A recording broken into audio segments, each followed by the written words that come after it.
Okay, I think I just wasn't speaking loud.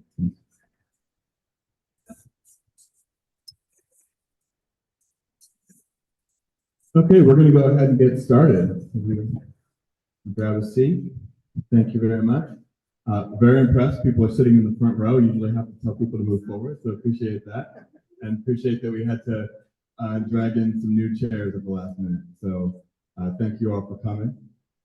My name is Darren Fluchet, Division Chief for Park Planning and Stewardship with Montgomery Parks. And just want to do a little housekeeping at the beginning. This is a hybrid meeting, so thank you all for coming in person, and thank everyone at home for attending virtually. We know that since the pandemic, we've had a lot of success getting more attendance from people when we can be a little bit more flexible like this. So appreciate everybody in the room and everybody online. So a little some guidelines. We're going to do a brief presentation, maybe 25 minutes, and then we'll have a discussion. We'll look for people's feedback. I'm going to hand the mic around for folks in the room. That's the only way people online will be able to hear. And people online can type their questions in the Q&A box, and between Christy and I and others will facilitate interweaving those questions in. So for folks at home, feel free as we go to enter questions into the Q&A. So with that, we will go ahead and get started. And this meeting is being recorded. So we're going to start with a little bit of an introduction to this project, and then Christy is going to go over what we've done up to this point and how we got here, and the two phases of public engagement that we went through to get to the place where we feel comfortable sharing project recommendations. So we'll spend most of the discussion, most of the presentation walking through that, and then we will talk about next steps and schedule, and then open it up to the group to get feedback on the recommendations. So this project is the result of the work of a robust team of subject matter experts. I'm seeing that I'm a little muddy. Is there anything I can do? Sorry about, is that about this now? Okay. Right. That was Bob Green weighing in through the chat. So Bob is one of our ADA project coordinator, and we have a large group of subject matter experts from our site planners. We have athletic field coordinators, ADA designers, operations, and I want to thank the community outreach team of Melissa, Michelle, and Christina, who are here tonight helping with this meeting. We have a number of staff in the room and a number of staff online as well. So throughout these discussions, folks have asked us, what is the Parks Department? What are the Parks Department priorities? What is the Parks Department, trying to do with this park and others in general? So I thought I would zoom out a little bit and kick off with a little bit of what our philosophical approach to parks is, and I will be very brief. I know the word philosophical approach at 6:30 on a Wednesday probably people could get out the pillows. But very briefly, we just developed a plan, a policy plan we call PROS, and it answers the question, what do we think the purpose of parks is? Why do we do any of this? Why do we have parks? And it basically says the purpose of parks is to promote physical activity. So that's obvious, right? Sports and walking and so forth. Social connectivity, which is maybe a little less obvious, but we believe that parks are the public green, the place to get together and build social bonds. And environmental stewardship and responsible access to the outdoors. So the keen eye may have noticed that all three of those photographs were of Rosemary Hills-Lyttonsville Local Park. This is a park that really embodies the goals and priorities of the Parks Department, and so we're very excited about this project. The result, this is a park that is well loved, and needs love. It needs some TLC. And so we spent a lot of the planning effort listening to you all articulate that to us. And so we hope to make recommendations that will address a lot of that. So we know that we need a park that is in good condition for its current residents and residents of the future. So what are our project goals? Our project goals are to deliver a park that is and continues to be welcoming. Welcoming for all users, that people young and older and of all abilities, who have a wide variety of interests, right? This is a park that within its footprint hosts opportunities for quiet reflection and rambunctious activity, and also contains a community center. And of course, one of our fundamental goals is to make sure we're delivering a park that is and stays in very good condition. So now, to understand how we hope to achieve those goals, I'm going to hand the mic to Christy Pavati, our supervisor for site planning. Thanks, Darren. Good evening, everybody. Thanks for coming out tonight. I really appreciate it. As Darren said, we're really excited about this project. We've been working on it for a good while, and I've enjoyed talking with everybody in the community. So I'm going to talk a little bit about this phase of the project and where we are. We're presenting tonight our planning recommendations for the park. And what that means is we've identified the conceptual improvements for the park. So kinds of amenities that we're suggesting go in the park, and how sort of the concept idea of how they might fit. So as I mentioned, we've been working on this for a little while. We started with our first community meeting in May of this year, so that's a little bit more than 6 months.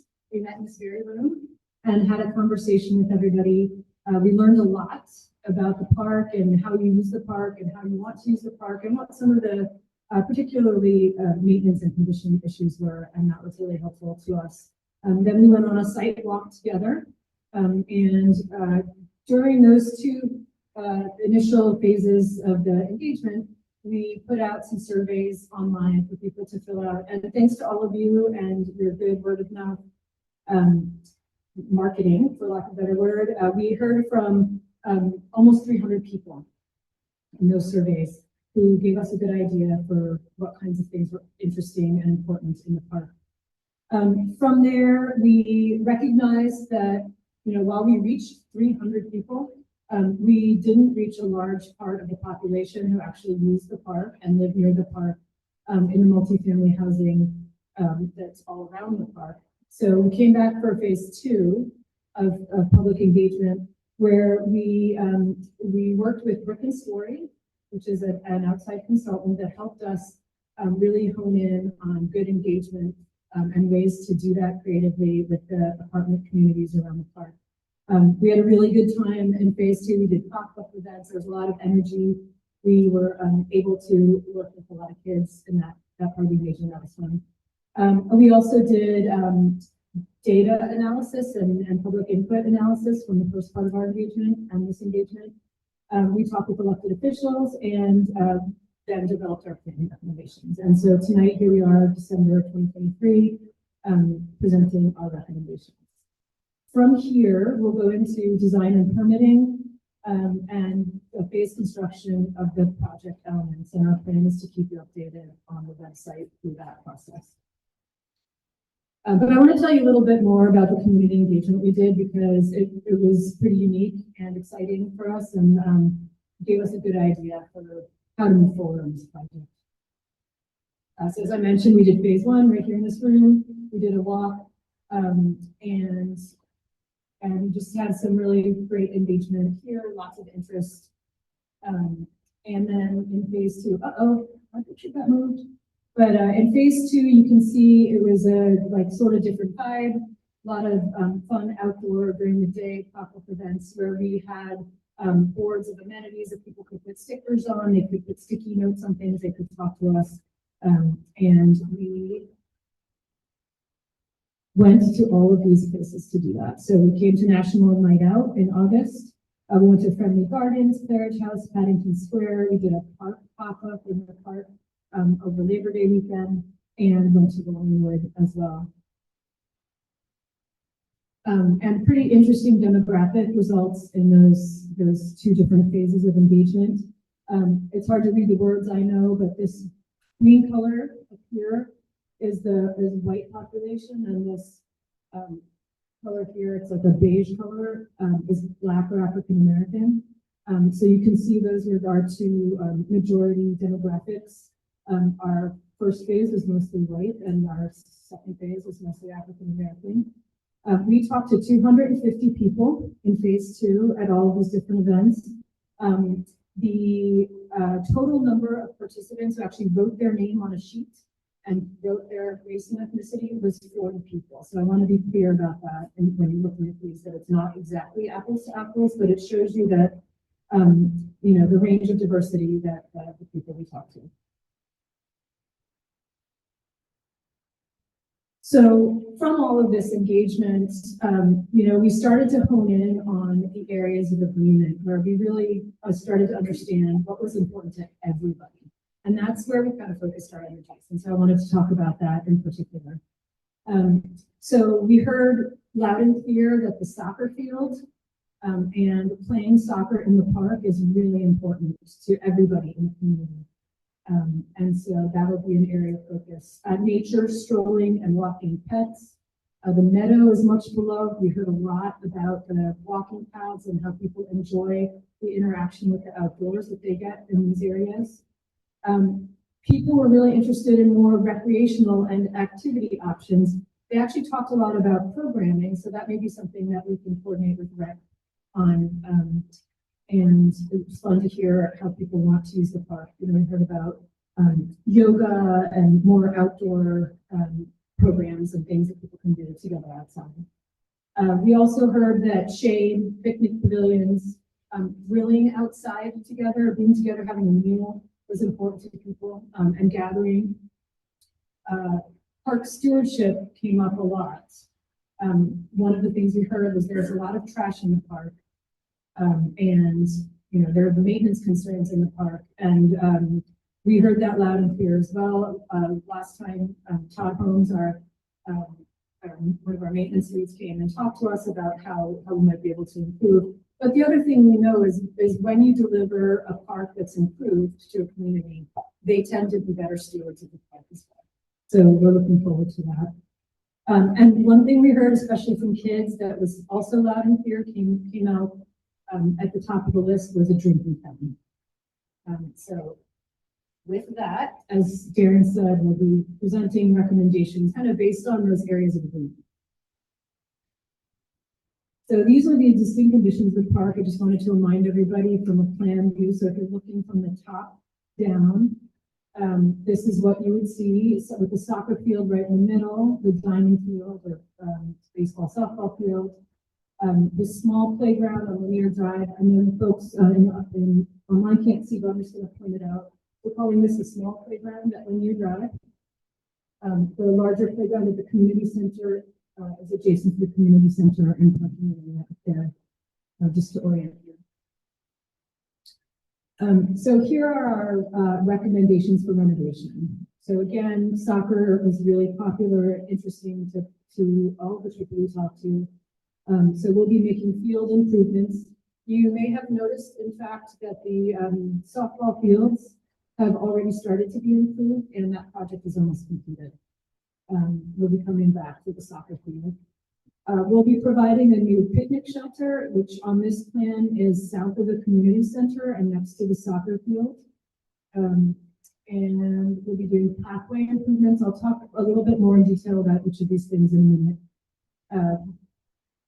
The small playground at Linear Drive, we're going to go ahead and renovate that on the timeline with this project.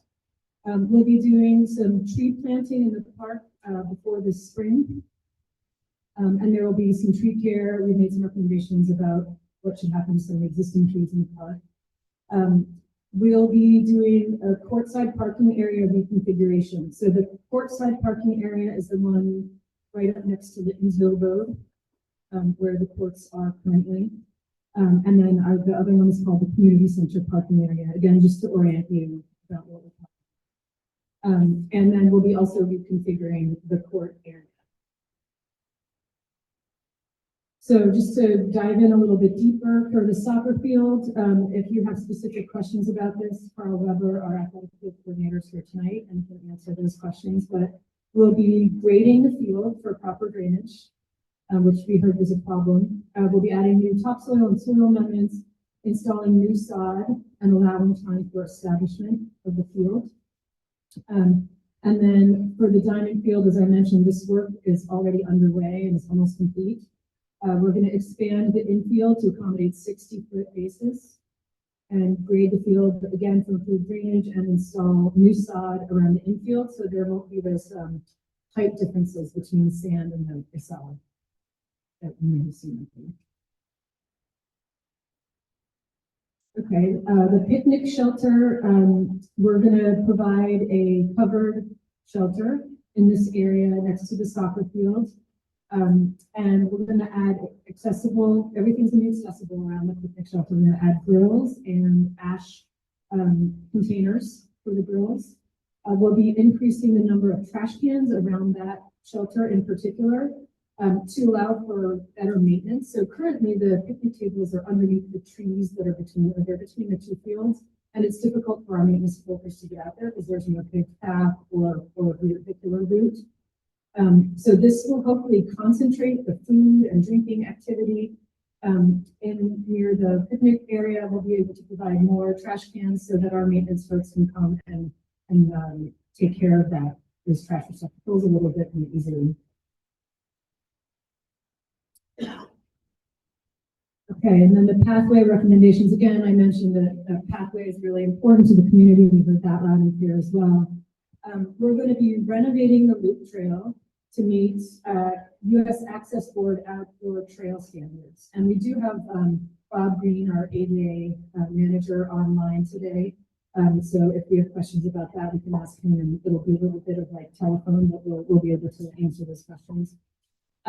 We're going to retain the alignment of the existing path from Lanier Drive. So that's actually the path you see in the photograph. We heard that there was not a desire to create an ADA accessible path through the meadow, which is the way that we could accomplish making the pathway accessible. So we decided that the best way to go for this project is to actually just go ahead and replace this to make it smooth. It will not be ADA accessible. It will not meet trail access standards, but you will be able to walk up there without tripping over tree roots. One thing I will point out is that this, while we won't have to remove many trees, we may remove 1 or 2 trees. You can see in the photograph, there's one leaning way over, and its roots are heaving up the pavement. So that one will likely go. And then I think there's one more closer to Lanier Road that's also interfering with the path. We've been out here with our arborist taking a look at this, and he's going to continue to make recommendations as the project moves along. We heard also that the Spencer Road connection was really kind of dicey and difficult to navigate. That has already been changed as part of the community center work. And we're going to be providing ADA access to the parking lots, courts, picnic shelter, and fields.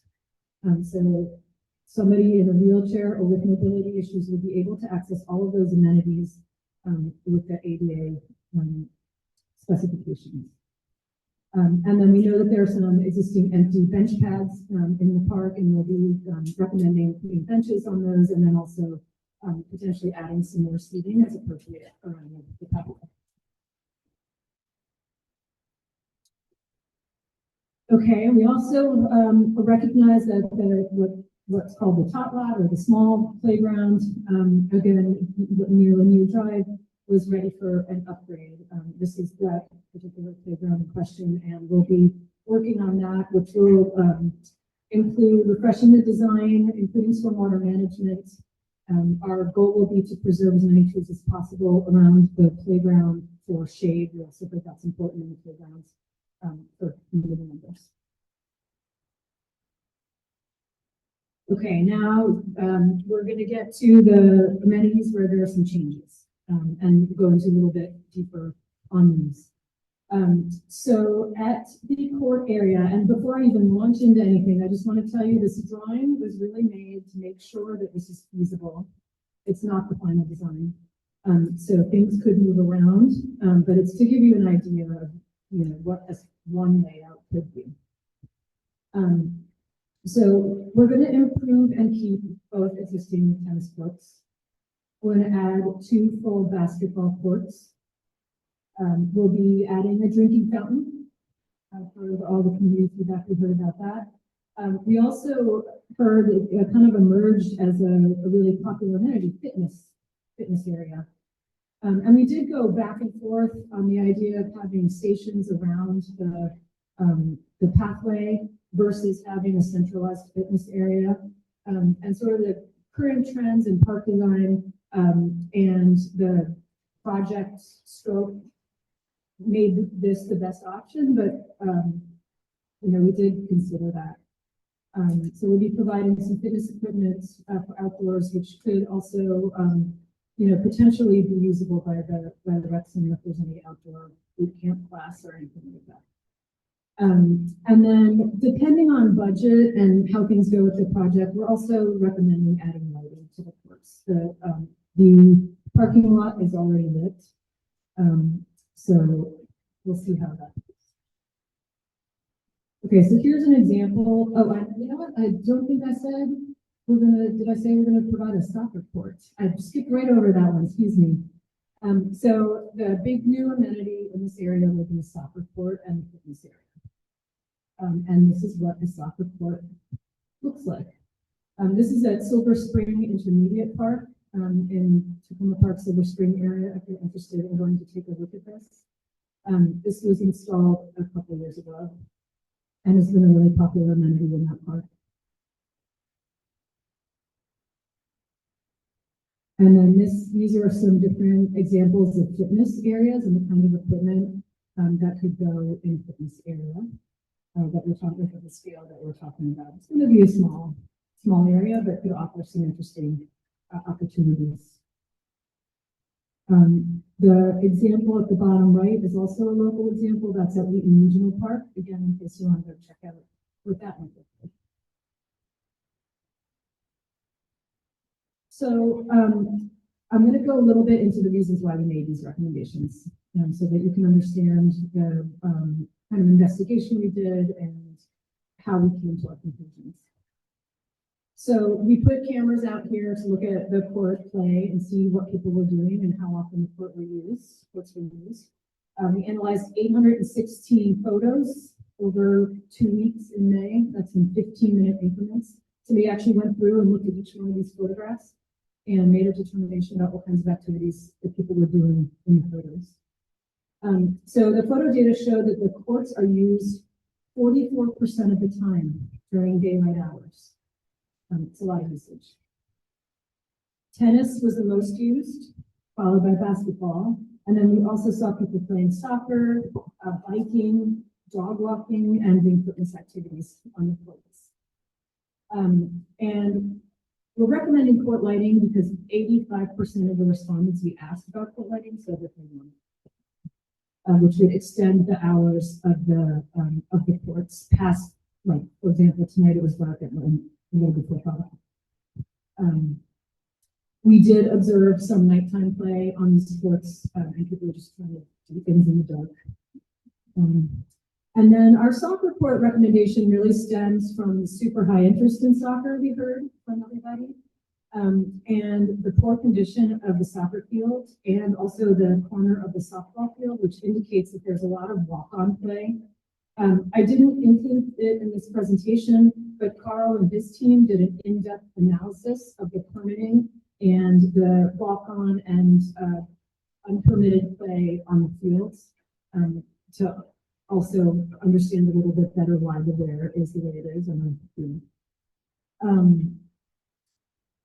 Let's see. Yeah, and then of course we observed a lot of soccer in the tennis courts in particular, so that gave us a little more idea that people, there's a market for the soccer.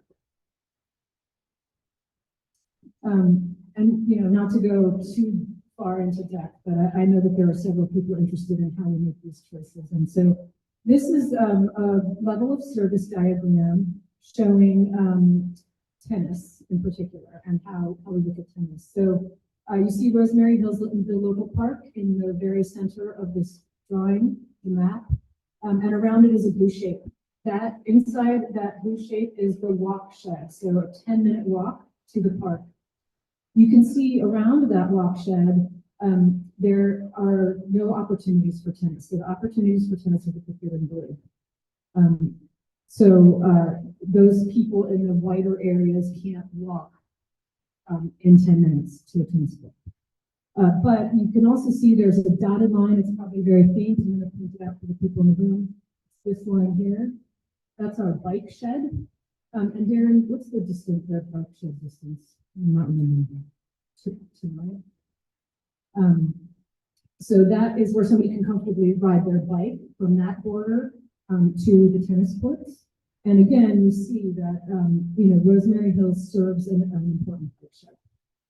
Again, giving us a little bit of evidence that the tennis courts are important to this community.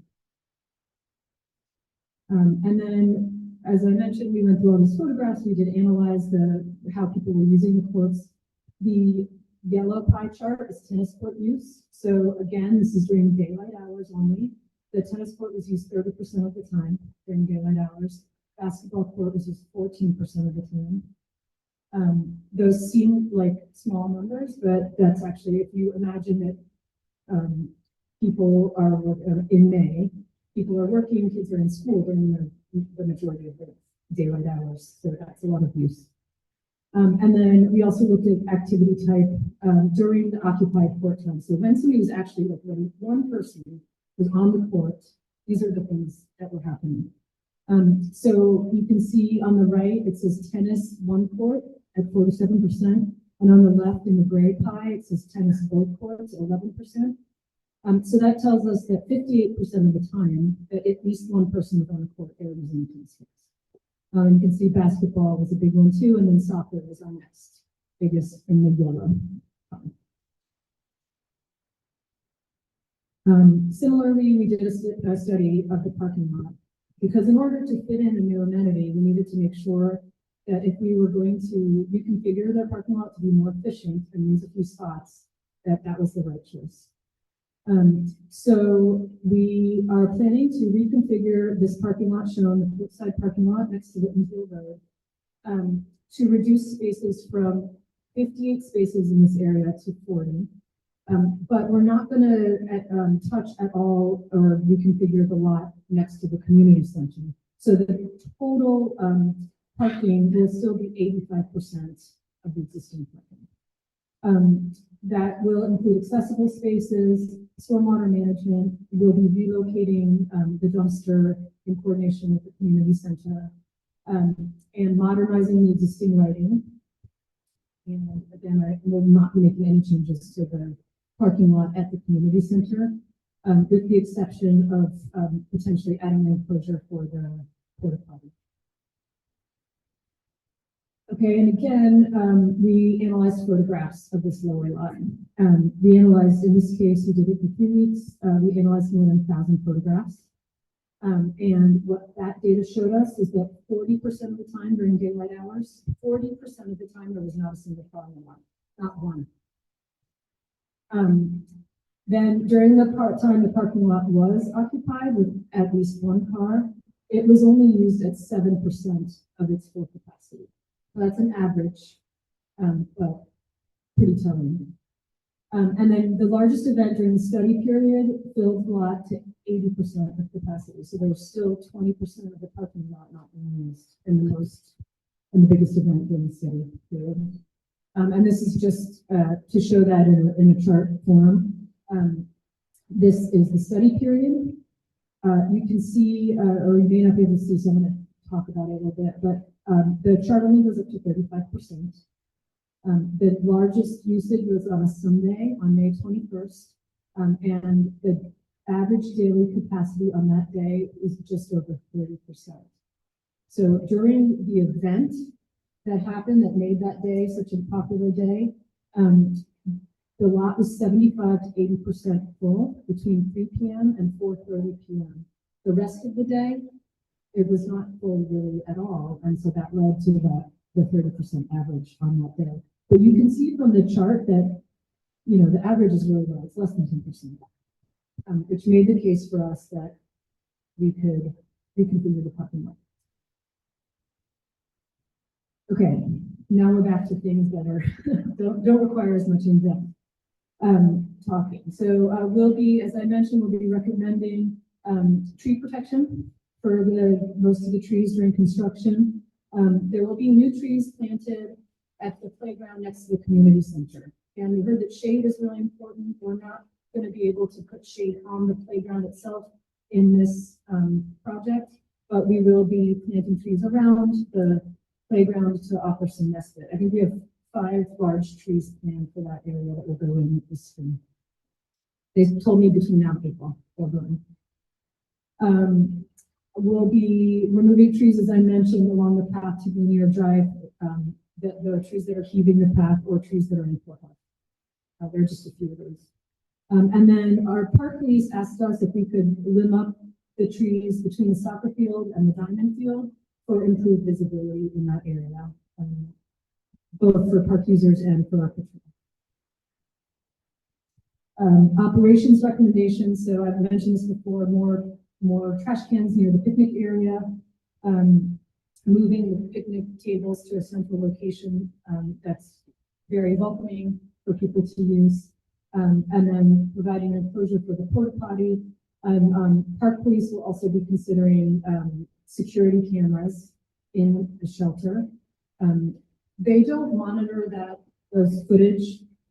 What they do is keep it in case something happens and we'll need to look at it later. Okay, so that's the bulk of our recommendations. Thank you for listening and being patient. I just wanted to, before we start talking together, tell you what's going to happen next.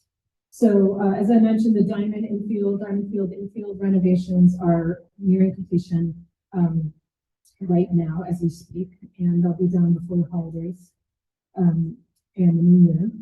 We'll be doing new tree planting in early 2024.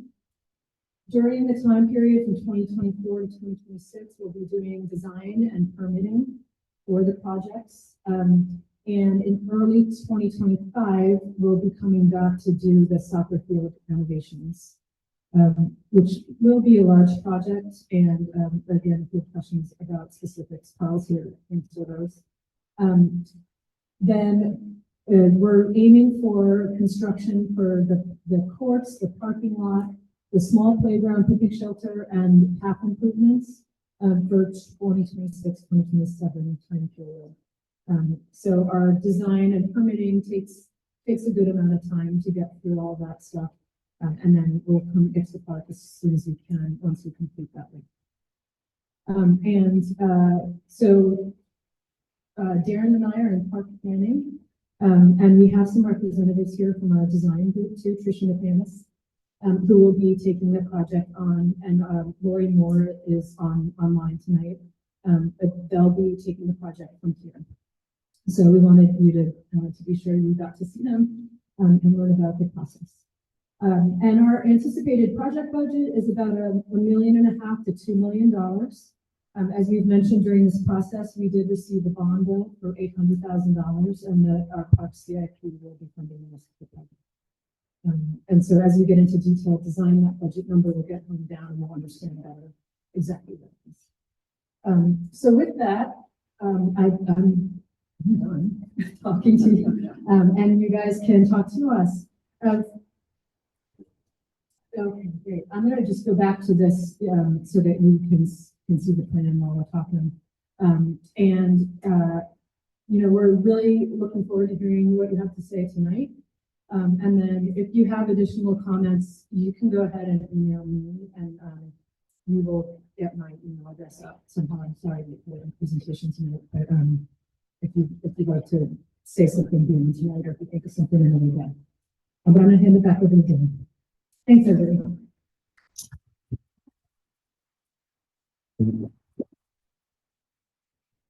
Thank you, Christy. We're going to do Q&A in the room with the mic. I'll probably come back. But first, Christy gave the perfect segue because she mentioned the $800,000 bond bill that we received from the state. And I just want to pass the mic quickly to Delegate Solomon, who was responsible for securing that grant. Thank you, Gavin. To be clear, that was a total team effort. So I bring greetings from Senator Wallstreicher, Delegate Shetty, and Delegate Kaufman. I guess it was Delegate Carr at that point, but we'll give it to Delegate Kaufman, who's with us now. I really just wanted to say thank you. Obviously we spent a lot of time with the community over the last 5 or 6 months, and I know Councilmember Stewart's not here, but Paul Ellis, our Deputy Chief, is here, and he's been an amazing partner on this. We've been tag teaming. I feel like I know there's going to be a lot of questions, I'm sure, but we heard a lot from the community. Met and talked with a lot of you over the last couple of months, and we really feel like your team knocked it out of the park. And the team hit it. Really, I feel like you heard the concerns that we conveyed to you, and I think this is. I'm excited to bring my son here. I think most of you know he comes to the Cookfield Center pretty regularly. We go to the playground all the time. So I can't wait to see the community be able to take advantage of all the incredible new amenities. I feel like you all heard loud and clear what the community wanted, upgrading the things that were here already that the community loves so much, while figuring out really efficient ways to add new things that folks in the community will take advantage of. And again, the commitment from Parks to say, we were only able to get 800,000, and Parks is making a tremendous commitment to make sure that we get everything that the park needs. So I just wanted to thank you and your team for the hours and hours of work that went into this presentation. So thank you, Darren. Thank you. I don't know that we counted how many hours we spent counting the photographs, but it was the trick is you get the new person in the newest hire got to do a lot of the counting along with Christy in the middle. So, we're gonna try and alternate back and forth. So we'll start in the room and then we'll go to a question online. For those online, please submit your questions and we'll get to you right away. Maybe I'll wake up tomorrow and realize what the flaw of this plan is. But right now, this looks great. I'm really impressed by it. I've got just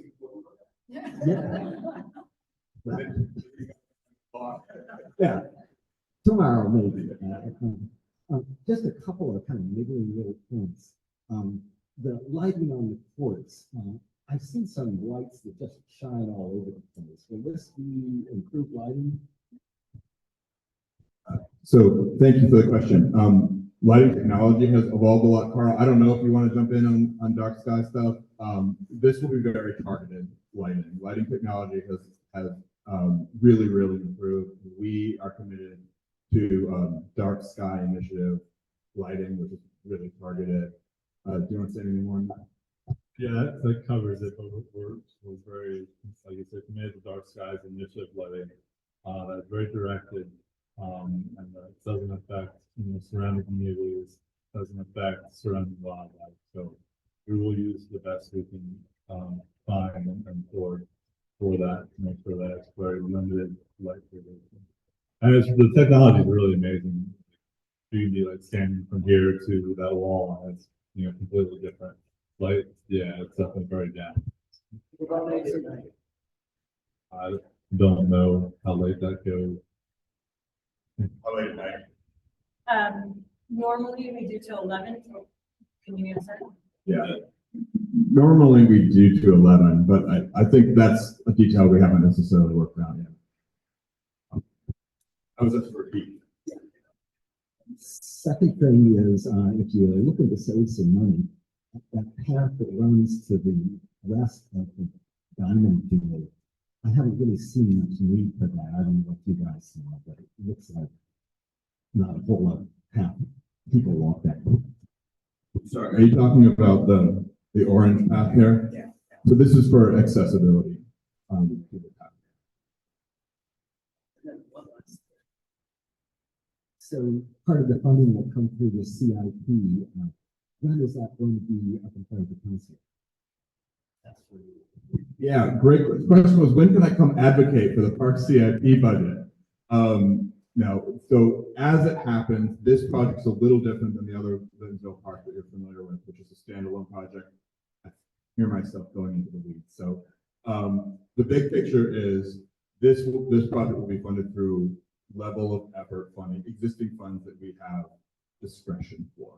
That said, it is always extremely useful to come to budget hearings to articulate, if it's your view, that the parks budget is really, really important. Okay. And we'll make sure that we broadcast when those moments are. Yeah, appreciate the question. Great question. Anybody online? I just want to echo some of the previous comments. I'm really impressed with what you've done here because I really think you did listen to the community, and I'm also really impressed with the time you took to gather data to support what you did. So this is clearly the result of a lot of time on your part. And that was one of my concerns going in was when you made the recommendations, did you have data backing it up? And I think that those weeks in May that you used to take all those pictures, to me, gives me some assurance that, you know, this was done with a lot of thought and you can back it up. So I'm really impressed with what you've done here. Thank you. Thank you very much. And credit to not only Christy and her amazing work, but the list of folks that I showed at the beginning with the team effort. I have a question about the Rainier Drive walkway, about the two trees that need to get taken down. That walk, it's really dangerous, especially for kids riding bikes and stuff. I mean, it goes up about 3 feet. I was wondering, in that new tree plan in 2024, are you planning to take the trees down in that part too? Because it's a safety issue. It really is, and it's getting worse and worse. We walked that path almost every day. So I was wondering if that's just that one part of the path that needs to be repaved and the two trees, if that could maybe go earlier in the, you know, instead of waiting 3 years. Yeah, that's a great point. Thank you for bringing it up. Yeah, our arborist has been out there. We've looked at it together, and you're right. There's one really big heave in particular. So I think that it's a good idea for us to go back and see if we can figure out maybe how that little bit could be repaired at least in the short term.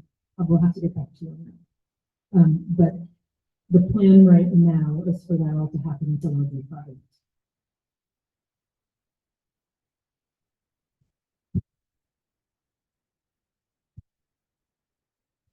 So again, kudos to the staff.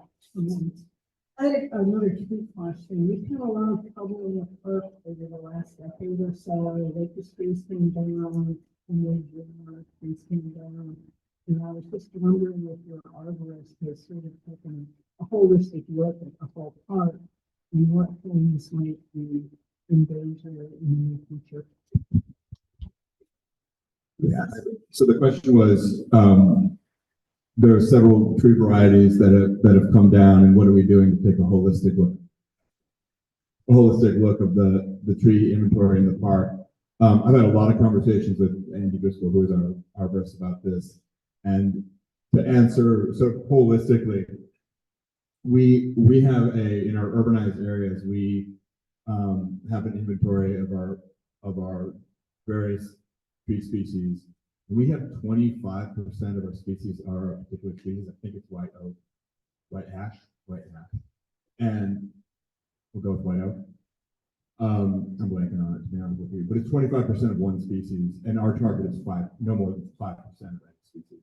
So as an overall Parks Department target, that's what we're trying to do. We're trying to recorrect and make sure that we have good variety so that no emerald ash borer or anything else will come and wipe out an entire species. So as a general comment, yes, we look at it. As a specific comment, as we plant, we make sure that we plant a variety. I don't think we've done it any more systematic look at this part than that, but we always plant a variety to make sure that we're getting that balance that we're looking for systematically. I think Ms. has the all-time attendance record for meetings in this park, so she definitely deserves a question or comment. Thank you. You did listen to us. We really appreciate it. There were some questions about drainage. Now, I'm not familiar with that, but was that addressed? Question was, questions about drainage came up during earlier meetings and how we should see them. Thank you. Yeah, that's a good question. So my understanding was that the drainage issues are mostly on the fields. And so the renovations of the fields will help those drainage issues. And Carl can speak more to how that works, but it's grading and adding new substrate, things like that. And resodding so that the field is actually properly draining. In terms of the parking lot, we will be looking at how to add stormwater management to treat their water coming off of the parking lot. So that will be part of that budget. Probably want to talk about the fields. Yeah, I'll talk about the field. The softball field, the infield into the outfield got graded, and we brought a new infield mix. So that should drain from the infield to the outfield. So that shouldn't have any standing water on it. I think I was out there Tuesday and it didn't have any standing water. So that'll be fixed. What? It did, okay. The infield had standing water on it? Okay. And then the soccer field, we will grade it from the center will be the high point, and we'll have it graded to both sides. So that it'll sheet flow to the side. So it won't have as much surface area to travel. So grade from the center towards the side. So we're going to bring in a lot of extra dirt. We're going to have to, raise that grade a little bit. I'm sure the field's bellied out in the center from all the play. So we will be regrading that whole field.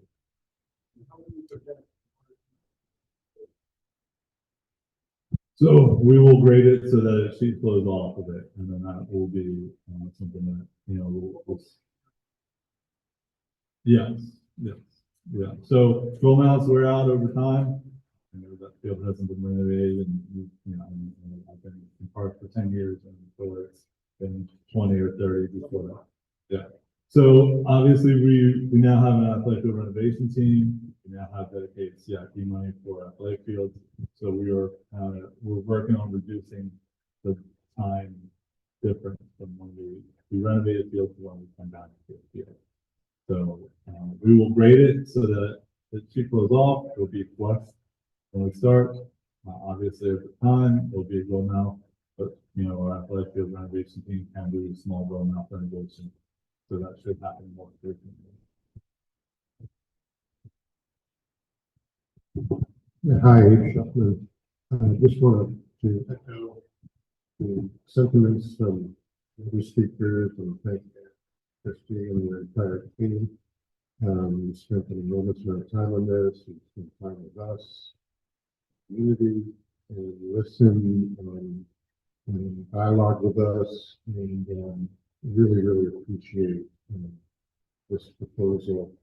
I want to thank Solomon, the entire delegation, Linda Stewart, Paul, and to thank you all for essentially matching the state fund with your department funding. So that's really huge. Really appreciate the preservation of the meadow. That was really meaningful. Really happy to hear about the doing of the small playground.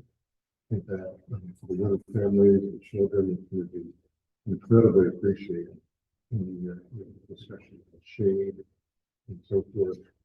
My only question was if you could talk a little bit about the large playground and your thoughts around the pathways and shade for the large playground. Thank you. Question about large playground. One of the only things we're not really recommending. Yeah, I think we've talked about before that large playground has been renovated in the near past in Park Sears. And as I mentioned, we're going to be coming in and putting 5 new trees around the playground, which will offer respite. So the playground itself will not be more shaded than it is now, but those new tree plantings will help for families, playing on the playground, they can at least walk into the shade or sit down in the grass and underneath the tree. Again, apologies to the people in the audience online, but I'm gonna point to where that's gonna go. So, right underneath the label is actually where the playground is, and the trees are gonna be pretty much in those locations, right on the playground. And again, as I mentioned, I heard from our planting team that they've already dug the trees and they're gonna go in between now and April. And I believe that they're gonna be quite large for trees that are, newly planted. They're not gonna be those spindly things. It will be a couple, few years before they offer a lot of shade, but they will pretty quickly. And while I have the mic, I'm just gonna mention a couple things that happened online. Somebody commented, as a baseball softball parent and neighborhood resident, I can attest that accessibility to the fields is very important. And I'll just point out, which I didn't do before, and I apologize, but the yellow pathways are going to be new paving, and those will be ADA accessible, and their connections to the parking lots will be ADA accessible. So very important in the court area. Currently, there's not an accessible way to get up into the park from that parking lot, and we'll be providing that in this project. And then another community member who's been very active in the process but was not here tonight commented, thank you again for making the extra effort to do outreach to nearby apartment residents and to park users on Civic. So thank you for that.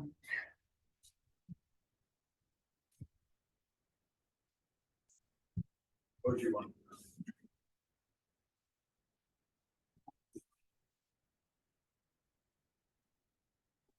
Hi, I guess I have a couple of asks. It would not be possible. First, I wanted to thank our elected officials for making this possible. First place with the $800,000, and then for the parks, being willing to put in some of your own money, which makes this all possible, and really shows how much you work on it and how much you listen to the community, the greater community, which is perfect. What is on my mind are the tennis courts and basketball courts really are ready to be renovated. So the question is it possible to do some sort of coding? They're playable, but 3 years from now, when you're actually planning to renovate, they'll be, needing to be renovated even more. Is there any type of coding that will just make them last that 2 years that isn't so expensive? But I know the tennis courts doing well, and they've lasted a long time. People knew that time for a while now. So again, everything's playable. Just asking if there can be some sort of coding at it. The second request, if possible, is some folks in the community have already outreached to folks in different parts of the Parks Department about the possibility of a pollinator garden that would be in the vicinity of the culvert that runs from Paddington Square to Hamina. And we haven't gotten anywhere with that, and I'm not the one that's done the outreach, but maybe someone here would like to speak to that. And what I heard is it would fall on this project if you all took an interest in that. Thank you. Thank you. The question was about a possibility of a pollinator garden, which was a inquiry that we fielded and looked into. Hi, thanks, Linda. Linda is a great advocate for the tennis court. So if you play tennis and you're happy they're here in our plan, you can thank her. So I have received all of those pollinator garden correspondences, and we did look into it. So the area that you're referring to is actually a functional stormwater area. And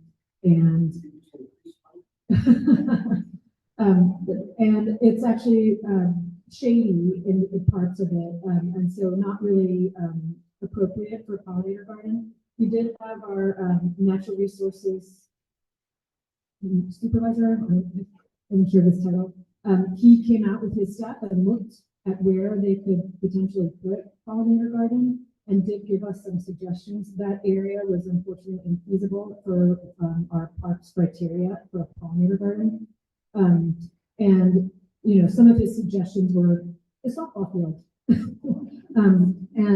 So, you know, in order for a pollinator garden to be successful, it needs to be a certain square footage and all this stuff. And he did provide us with some locations, and none of them really work with the way the park works. And so it also didn't rise to the top of things that the community was concerned about, especially in our phase 2. We did have that as an option for a amenity, and nobody could force it. Very few people did. So that's why it's not included right now.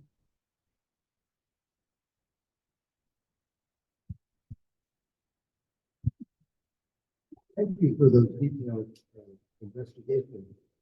I would like to hit the word echo, but I'd like to applaud the work that has actually done. There were a few long terms with the event, but I think you have a right to like it. And I would like to ask you about the infamous or ignominious ecosystem, which was installed a few years ago, and which is a breeding ground for mosquitoes and rats and everything else that are breeding. Will that be part of the renovation, and will you avoid putting in another ignominious ecosystem by making a function of it? And that's where it was actually necessary. Yeah, ignominious, that's a good word. We just heard about the ignominious swale. That is the sort of, yeah, it's the naturalized area near the small playground up the very top corner of the park. It is a functional swale. And I have been in touch with our natural resources staff who work on water dynamics, and they did say that that's a necessary part of the park. There has been planting there. There was an effort to do naturalized planting and tree planting there. The tree plants still exist. Unfortunately, there has been some invasive takeover of that area, which makes it look messy in quotes. So one of our strategies is to talk again with our maintenance crew and our regional operations to try to come back in and do a little bit more consistent maintenance on that.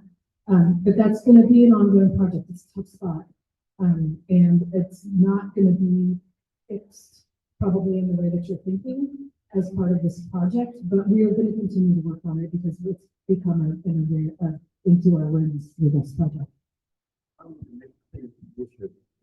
That swale has been there a long time. And in the past, it's been there a long time. And it marks more or less the border between Paddington Square and the park. And in fact, it drains the Paddington Square parking lot and parts of the Paddington Square area. And so it's not just parks stormwater, it's all kinds of surface. That has to be taken into account.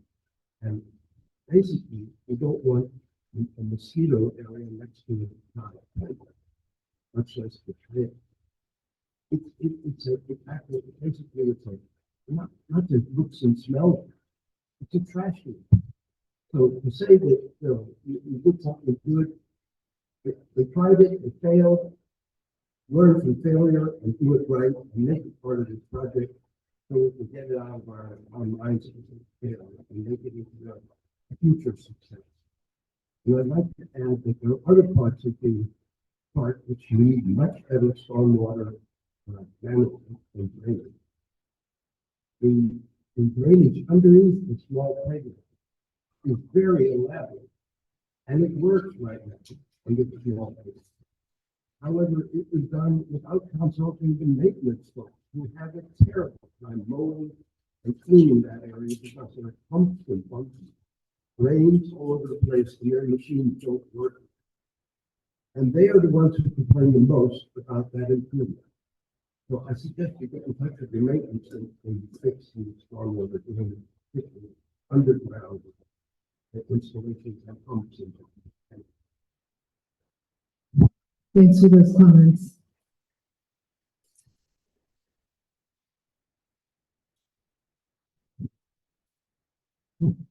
So another great trash collecting area is the launch strip of land along the Lyttonsville Road, which is inside the park boundary. Is there any plan or effort to do anything with that space so it's kind of less attractive than trash dumping and it's sort of invasive species?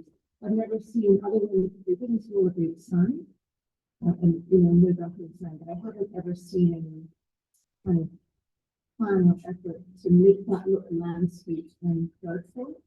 And it's just gonna put the cut through there, with those with beer bottles and this sort of stuff.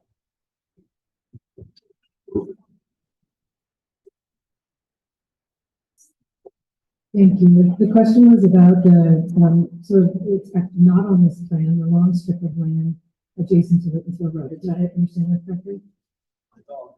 The dog leg, thank you. So currently that dog leg is not part of this project. I mean, we did have to concentrate our efforts on the part of the park where people are actually really using the park. We had heard about this from Joel and others about the pass-through, and we understand that, but given the scope of the project and what we can accomplish, it's not part of the plan. We're aware of it though and appreciate the feedback because it's always helpful to know. That piece of property is, I think, were you going to say something about that? Hi, I'm Paul B. Ellis from the Customer Kate Stewart's office. We're aware that there's trash along Lyttonsville Road, including the area you're describing. In the right of way on Lyttonsville Road, sometimes that's within the purview of Lyttonsville Department of Transportation. As you know, there's no trash cans there. Also, as you know, the trash can must be emptied regularly by a human in order for it to be useful and accept more trash. So we're going to be following up on that. On the other side of the street, it's WSSC's property, and we can talk to them about their regular maintenance. But on this side of the street, it's we're aware of it and we're working on it, and it's a shared responsibility of parks and public transportation, but we'll be back in touch with the community on it. So we've heard about that from other people. So. It's also my understanding, and please correct me if I'm not understanding correctly, but that MHP is going to be taking over the management of Bollingwood, They already own it. Okay. So, right, there's the possibility for improvements and opportunities. No, they don't own it. That's right. Okay. Thank you. Anyone else in the back?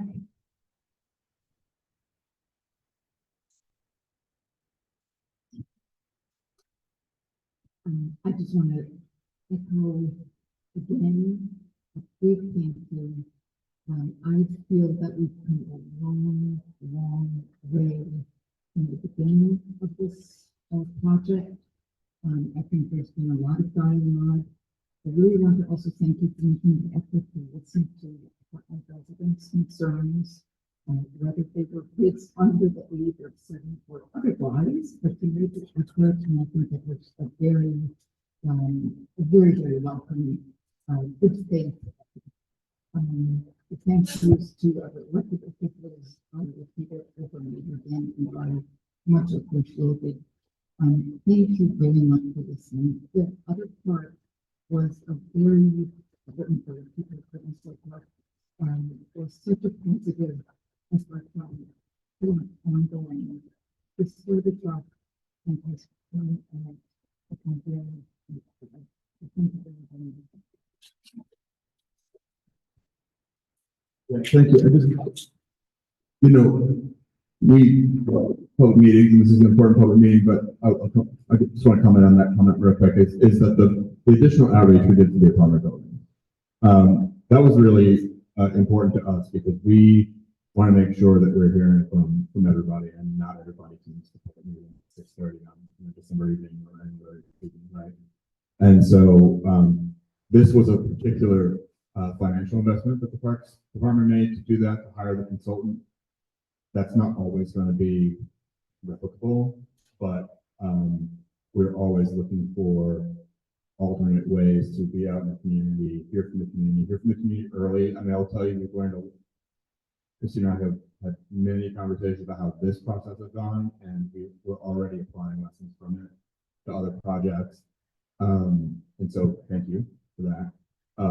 But making sure that, people talk about like hard to reach communities, and we just don't think that's not an acceptable characterization of our neighbors, right? And so we have to continue to find ways to make sure that our outreach and that we're having conversations with the entirety of the folks that are using the park. I want the park police officer make a comment.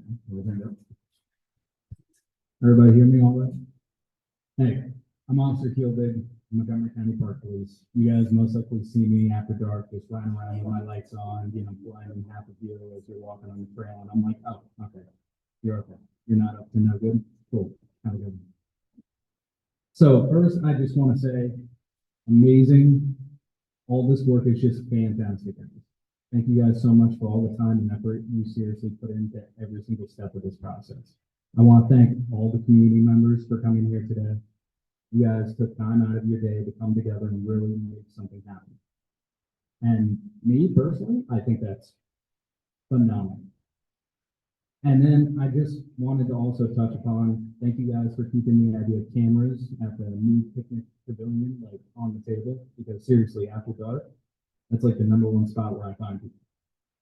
Usually 90% of the time there, 70% of the time in the parking lot, and then randomly 3% of the time at the small playground. And they're usually like, oh, I can't do this. I'm like, no, go home. Come on, man. I was gonna say, second, thank you guys for pointing that out about the lighting, because normally it is around 11 o'clock. I was confused too. I didn't know if it was going to be closed when the community center closes or if it was going to stay open longer. So thank you guys for pointing that out.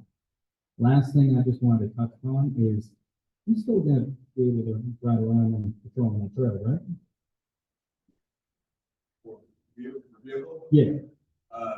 We really prefer folks not to drive on these trails, but. Well, yeah, we can talk about that offline. Don't worry. And last but not least, seriously, guys, if you see something that doesn't look right, you see something that gives you the heebie-jeebies, or even, you don't feel safe confronting, call us. It's literally our job to come out and handle it. Please. What's up? Oh, don't worry. I'll make sure it gets out to all of you guys at the end of this. Don't worry.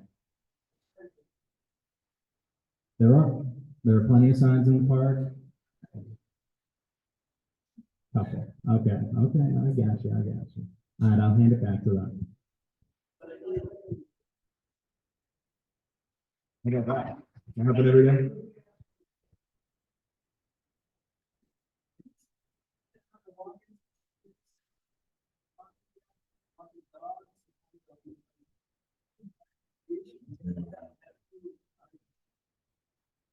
I wish we had the manpower.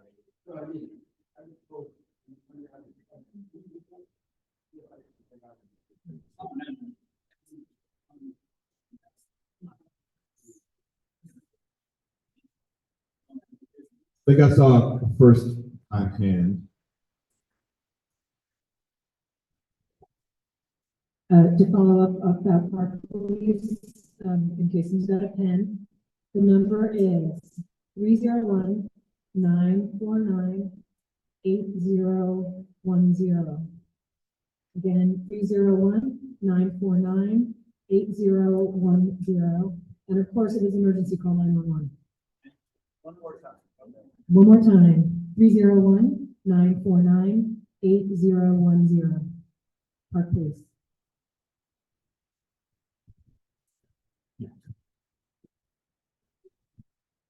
I just want to say thank you, whatever God fixed the Spencer Road entrance into the park. It is wonderful, and it is very much appreciated. Thank you.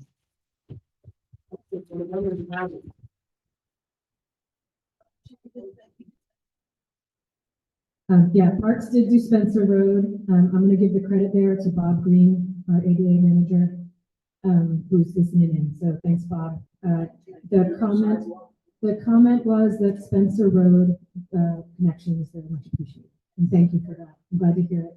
Yeah, we did, we often use the same contractor that the community center used. So we capitalized on that moment that they were here to just fix that thing that's close by the work that was being done here. So thank you for bringing that up. And thank you, Bob.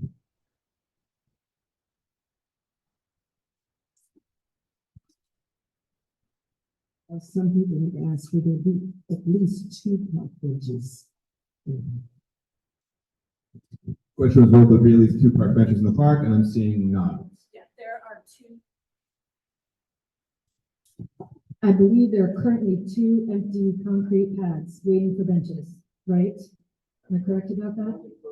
Yeah, and so, yes, we are planning to put at least benches on those pads, and we're asking our designers to look at opportunities for other seating.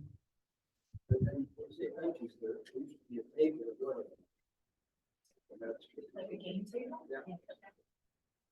Just wanted to follow up on something that you said about, again, the apartment resident, contacted us. You will be very happy to know that because of the surveys that you guys did, we have now gotten contacts at Kennedy Gardens in Kensington. I invited them here tonight, and also I think the parks meeting for tomorrow. I don't know whether people will come, but it's the beginning of reaching out organically. We don't have to do it in a weekend well, and that's our job as a community as well. I felt very, very strongly about where this started. We're very, very, very different. We saw it in the charts. And to reach out to these people, it'll take time. Nothing like this happens quickly. It will be contacts, and that's critical. That's important. Thank you. Glad to hear that. How are we on time? I think we're 8:15. Yeah. So any additional comments? Anyone who hasn't had a chance to make a comment? Anybody online?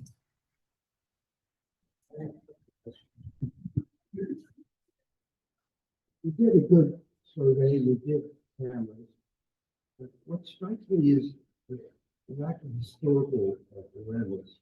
The soccer field, as such, is both the soccer field and the football field, American football, at the present time. It even has uprights that you can take the field goal to, and extra points. And extra high fences were put around it so you don't kick the ball into people's heads in the basketball and halfway. So we would be upgrading those fences as well, the third pulling part, and the nets are kind of disappearing. And it's really important that multi-purpose use of that soccer field be allowed and encouraged. And we would have permitting security. So people who use those fields will have to really get permits for major games, and then have security and put down deposits so they don't literally. Probably want to take either or both of those. Yeah, so Repeat the question real quick. So the question, and I'm gonna have to ask you for, because there's 3 parts. One was, historically, that and currently, that has both combination goals. So it's got a lower portion for soccer, and then it also has uprights. On top of that, it has fencing behind both uprights to stop ball from going in the parking lot. Yeah, fencing and netting. So that initial question is, would we be coming back with combination goals? We will be doing a study to see if anybody is currently permitting it for football. I do not know if there's any football use out here. There is. Okay. So we'll be checking with our permits department. We'll be checking with the rec center, and we, as long as we see some kind of football activity, we will come back here with combination goals, and we will upgrade the fencing and the netting so that it continues to be protected. All of our local park fields are open. They're not closed. They're, anybody can walk on them. They are permit takes priority. So permit takes priority. So if someone permits it, they have the permit, they can come out here and be like, and tell other users that they have the right to use that field first. The courts are a little different. I think they're walk-on. So, if there is a user that has excess trash, people can tell the permits office, and then the permits office will handle that situation. If the permits office doesn't find out, nothing happens. And then I don't remember your third item. Okay.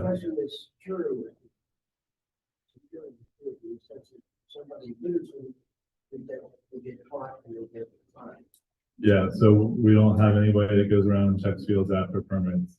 The only way we find out is if other users inform us, other community informs us, or if the maintenance staff goes out there and they can be like, well, this field was nice yesterday, now it's a disaster. So we kind of crowdsource that information.